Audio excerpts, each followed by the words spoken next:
Big ബോസിൽ മത്സരിക്കാൻ വന്നതിന്റെ പേരിൽ സകലതും നഷ്ടപ്പെട്ട മത്സരാർത്ഥിയാണ് ജാസ്മിൻ ജാഫർ. മത്സരത്തിൽ ശ്രദ്ധിക്കാതെ ഒരു കോപ്പ് സൃഷ്ടിക്കാൻ ശ്രമിച്ചതാണ് ജാസ്മിന് വിനയായി മാറിയത്.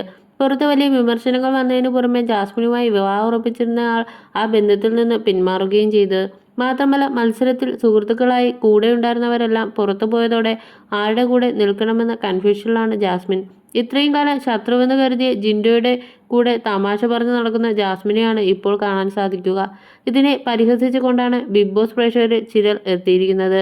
എന്ത് ഗതികേടാണല്ലേ!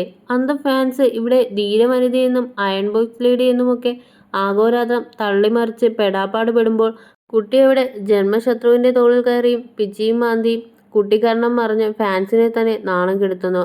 ഇനി ഈ കോമഡി കോംബോ പൊട്ടിക്കാൻ ആർക്കൊക്കെ ഫോൺ വിളിക്കുമോ എന്തോ!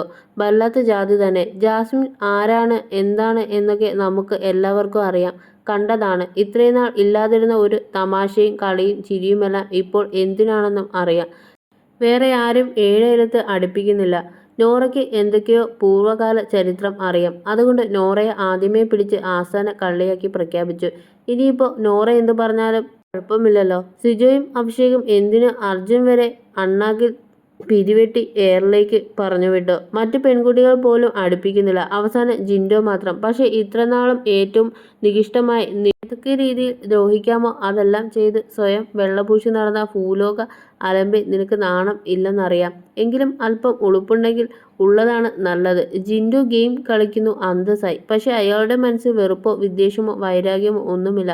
സീസൺ 1 മത്സരാർത്ഥിയായിരുന്ന രഞ്ജിനി ഹരിദാസൊക്കെ ഷോയിൽ വരുന്നതിന് മുമ്പ് ജനം ഒരുപാട് തെറ്റിദ്ധരിച്ചിരുന്ന വ്യക്തിയായിരുന്നു. എന്നാൽ ഷോയിൽ വരികയും ജീവിതാനുഭവങ്ങളുടെ വെളിച്ചത്തിൽ നിന്നും കഷ്ടപ്പാടുകളിൽ നിന്നും ആർജിച്ച പാഠങ്ങളിൽ നിന്ന് വിജയം കൈവരിച്ച അവരിലെ മഹത്വം, സ്നേഹം, നിലവാരം എന്നിവ പ്രേക്ഷകർ കാണുകയും തിരിച്ചറിയുകയും ഹേറ്റേഴ്സിനെ ഫാൻസാക്കുകയും ചെയ്ത ഒരു വ്യക്തിയായിരുന്നു.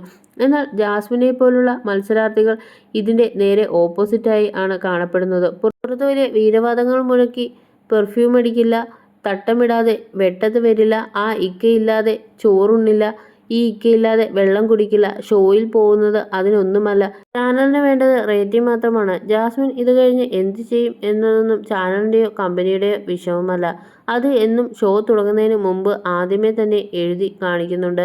കയ്യിന്ന് പോയി ജാസ്മിനെ ഇനിയിപ്പോൾ 1000 രൂപ 3000 ഫോളോവേഴ്സിനെ കിട്ടുന്ന ഇൻസ്റ്റഗ്രാമിൽ തള്ളി മറിച്ചതിന് കൊണ്ടോ ജിൻഡോയെ ചുറ്റിപ്പറ്റി നടന്ന് അന്തം കോമഡി നാടകം കളിച്ചത് കൊണ്ടോ ഒരു കാര്യവുമില്ല. പ്രേക്ഷകരോട് ആത്മാർത്ഥതയോടെ മാപ്പ് പറഞ്ഞ് നിനക്ക് ചിലപ്പോൾ ഫലിച്ചേക്കാം എന്നും പറഞ്ഞാണ് കുറിപ്പ് അവസാനിക്കുന്നത്.